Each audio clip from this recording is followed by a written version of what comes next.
how to combat puppy blues. Now, for those of you who aren't familiar, puppy blues is an actual thing. It's anxiety, it's depression, it's overwhelm, it's sadness, it's regret.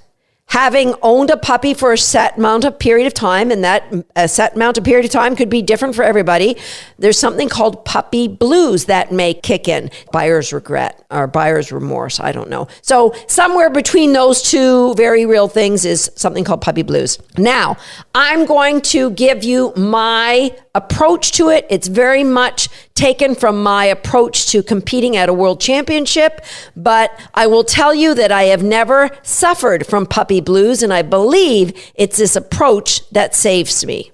Now, I've talked about this before. Anytime that you're feeling anxious or stressed, chances are you are in one of two places. So if you're feeling anxiety about what might happen, if I don't feed my puppy the right thing, the potential they might get cancer, they might get sick. If I don't give my puppy enough exercise, they're not going to develop properly. If I don't get them into the right class, if I don't follow the right mentor, then, something bad could happen. So if you're thinking that way, that's getting you anxious, because when you put yourself in the future, you create anxiety for yourself. You can't control the future. And so by putting yourself there, you're trying to control something you can't control. That's what causes anxiety.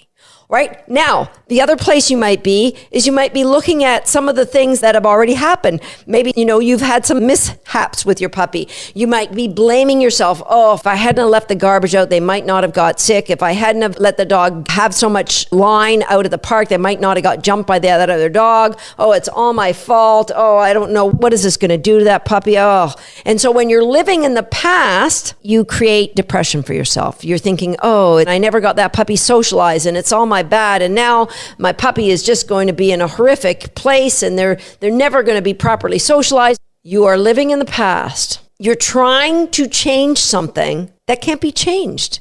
You're again looking at things that are outside of your control. So you want to deal with the puppy blues?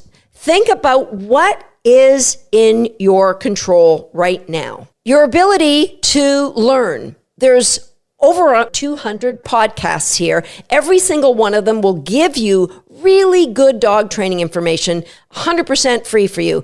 And once you've gone through all my podcasts, you can go to my blog where I've got all kinds of articles that you can carry on, and go to my YouTube channel where there's some demonstrations of really good dog training games that will take you to a better place.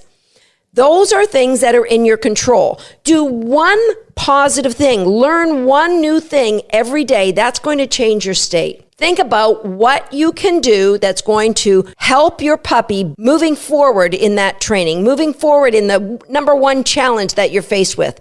And recognize that I believe that you have got the puppy you've got for a very important reason. That the puppy you have today was sent to you to help you grow. That puppy was meant to help you become the best version of you so that you could show up for others, including that puppy, as your best version of yourself. And knowing that, you should celebrate. Yeah. So all of the things that happened in the past that I was worried about, that I've screwed things up, I let this happen, actually happened so that you found Susan Garrett's podcast, so that you could be sitting here listening to her talk about how you can get out of the puppy blues. That all of those things, I believe, they're all brought to us by owning a puppy to help us elevate to be that person we're meant to be. And so ask yourself, if you're feeling depressed, if you're feeling anxious, if you're feeling overwhelmed, am I thinking about something outside of my control? What can I control right now? What can I learn? What can I do with my puppy? What can I do? One thing that's going to bring my puppy joy. Go out and do that, and then sit down and learn something new.